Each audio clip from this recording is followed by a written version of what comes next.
और आइए शुरुआत करेंगे पहली खबर के साथ। मध्य प्रदेश के मऊगंज से बीजेपी विधायक प्रदीप पटेल बीते 1 महीने से गायब बताया जा रहा है वो किसी गैंग के डर के चलते सामने नहीं आ रहे हैं।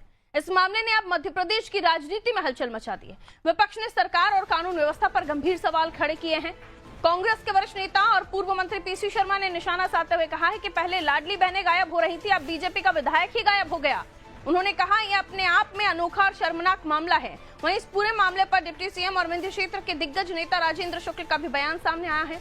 उन्होंने कहा गैंग से डर वाली खबरों को उन्होंने निराधार बताया है। डिप्टी सीएम ने कहा प्रदीप पटेल एक सक्रिय विधायक है और जनता की समस्याओं के लिए लगातार संघर्ष करते रहते हैं। उन्होंने ये भी कहा कि किसी भी तरह की कोई परेशानी नहीं है और गैंग से जुड़े दावे बेबुनियाद हैं। अनोखा मामला आया है कि एक विधायक 1 महीने से प्रदीप पटेल जी गायब पाऊंगा, कोई अता पता नहीं हो, कोई सी गैंग बता रहे हैं, उस गैंग से उनको डर है। कितनी गैंगे यहाँ पे, मूसा गैंग, तो ये कितनी गैंगे मध्य प्रदेश में चल रही है, कितने माफिया चल रहे हैं, भूमि माफिया और दारू माफिया, और ये नया माफिया आ गया है। ये तो मैं समझता हूँ कि इससे शर्मनाक चीज और कोई हो नहीं सकती। कोई आवश्यकता नहीं है। अपनी योजना से अपने क्योंकि प्रदीप जी एक सक्रिय विधायक हैं, जनता की समस्याएं के समाधान के लिए संघर्ष करते हैं और किसी प्रकार की इस प्रकार की कोई भी परेशानी वाली बात न तो मेरी उनसे चर्चा हुई है और न ही कोई ऐसी खबर है। कोई गैंग का डर सता रहा है सर, कुछ ऐसा? तो सब निराधार है। तो मऊगंज से विधायक हैं प्रदीप पटेल, 1 महीने से गायब हैं। बताया जा रहा है 4 जनवरी से वो गायब हैं, जबकि पुलिस का दावा है कि जिले में इस तरह का कोई गैंग नहीं है जिस गैंग का वो हवाला दे रहे हैं, मूसा गैंग, जिसके डर से वो अंडरग्राउंड हुए हैं। हालांकि बीजेपी इसे बेबुनियाद बता रही है और इस पर कांग्रेस को चुटकी लेने का मौका मिल गया। कांग्रेस का कहना है कि पहले लाडली बहनें गायब हो रही थी और अब बीजेपी के विधायक ही गायब हो गए। तो ये मामला बड़ा दिलचस्प है, लेकिन इसकी हकीकत क्या है और इस मुद्दे को लेकर जो प्रतिक्रियाएं सामने आ रही हैं, क्या वाकई इस तरह का कोई गैंग है जिसकी वजह से सत्ताधारी पार्टी दल के विधायक गायब हो जाते हैं? आइए समझने की कोशिश हम करते हैं। ब्यूरो हेड ब्रजेश चौकसी जी हमारे साथ जुड़े हुए हैं इस खबर पर जानकारी के साथ। ब्रजेश जी, प्रदीप पटेल का गायब होना कई तरह की खबरों को उभार दे रहा है और ये भी कि प्रतिक्रियाएं जो आ रही हैं कि क्या किस तरह का कोई गैंग है। हालांकि राजेंद्र शुक्ल साफ तौर पर कह रहे हैं ये सिर्फ बेबुनियाद बातें हैं। निश्चित तौर पर 2 चीज़ें निकलकर सामने आ रही हैं। एक तो प्रदीप पटेल जो बीजेपी के विधायक हैं मऊगंज से, वो पिछले 1 महीने से लापता हैं और लापता हैं बाकायदा उन्होंने वीडियो के जरिए जारी करके ये बताया है कि वो किन वजह से, किन परिस्थितियों में गुमनामी की ज़िंदगी जी रहे हैं या ऐसी जगह पर हैं जिससे कि वो सुरक्षित महसूस कर सकें। उनके घर वालों ने ताला लगा रखा है मुख्य दरवाजे पर और सबको अंदर बंद कर रखा है। तो इसके पीछे कहीं ना कहीं एक वजह तो होगी ही कि डर के साए में उनका पूरा परिवार क्यों है और विधायक क्यों डरे हुए हैं। ये गंभीर मामला है और सरकार को इस पर संज्ञान लेना चाहिए। एक विधायक से यदि इस तरह की बातें सामने आएंगी तो आम लोगों में सुरक्षा का भाव कैसे पैदा होगा, आम लोग कैसे सुरक्षित अपने आप को महसूस करेंगे जब उनका ही जनप्रतिनिधि और सत्ताधारी दल का विधायक यदि इस तरह से डर के साए में रह रहा हो और जो खुद कह रहा हो वीडियो के जारी करके कि वो डरा हुआ है और उसे मूसा गैंग का खतरा है। कौन है मूसा गैंग?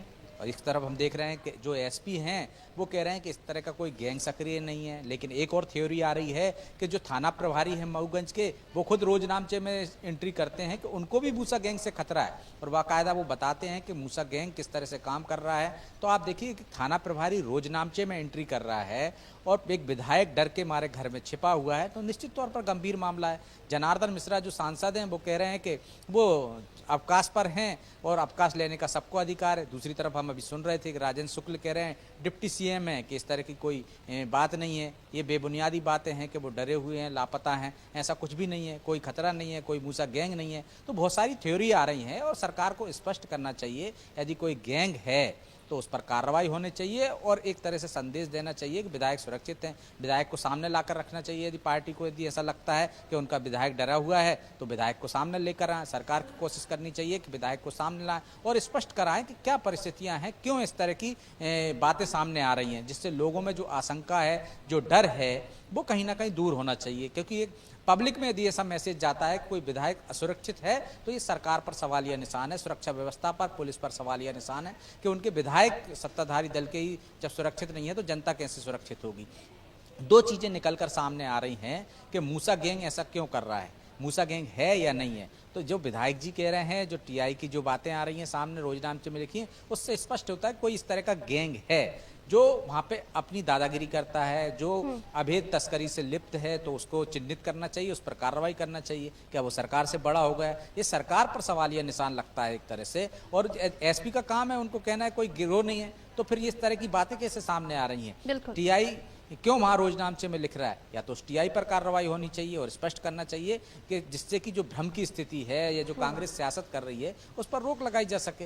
निश्चित तौर पर पारुल, इसमें कहीं ना कहीं दो मत नहीं है कि विधायक या तो डरे हुए हैं या वो सियासत कर रहे हैं। सियासत क्यों कर रहे हैं? क्या वो किसी पर दबाव बनाना चाहते हैं? सरकार पर दबाव बनाना चाहिए तो वो भी स्पष्ट होना चाहिए। यदि वो डरे हुए हैं, कोई गैंग है, तो उस पर कार्रवाई होनी चाहिए। क्योंकि मध्य प्रदेश में इस तरह की कोई गैंग तो है नहीं, लेकिन वो कह रहे हैं, उनके पोते भी कह रहे हैं जो अर्जुन पटेल हैं, कि इस तरह की एक गैंग है और क्षेत्र में सक्रिय है, जिसका यूपी से लेकर मध्य प्रदेश के मऊगंज तक में अवैध जो ड्रग तस्करी का काम जो किया जा रहा है उसका गैंग है, बहुत बड़ा गैंग है। और नकाबपोश उनके घर के बाहर देखे गए हैं, कुछ लोग उनकी निगरानी कर रहे हैं। वो एक धमकी की बात कर रहे हैं कि फोन पर धमकी दी गई थी, जिसकी शिकायत भी थाने में की गई है। तो फिर कौन थे वो धमकी देने वाले? क्या उन पर कार्रवाई हुई है?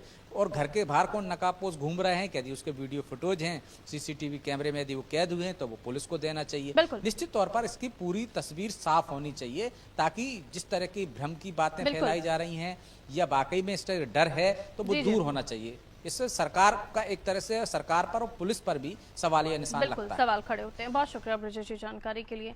तो इसका पूरा क्लियरिटी आना इस पर जरूरी है, क्योंकि अगर ऐसा कुछ है तो वाकई विधायक को सिक्योरिटी मिलनी चाहिए। या विधायक खुद इस तरह का कोई प्रेशर बनाने की कोशिश कर रहे हैं तो ये भी अपने आप में उसको लेकर बीजेपी के लिए परेशानी खड़ी करने वाली बात है कि उन्हीं की पार्टी के विधायक उन्हीं के लिए इस तरह की परेशानियां खड़ी कर रहे हैं। क्योंकि अगर इस तरह का कोई गैंग सक्रिय है जिसको लेकर उनके पोते भी कंप्लेन कर रहे हैं, इसको लेकर कंप्लेन की जा रही है, टीआई ने रोजनामचे में लिखा है, इन तमाम चीजों की क्लैरिटी आने, स्पष्टता की बहुत ज्यादा आवश्यकता है, वरना ये मामला यूं उलझता चला जाएगा और ऐसा ना हो कि कोई अनहोनी हो जाए।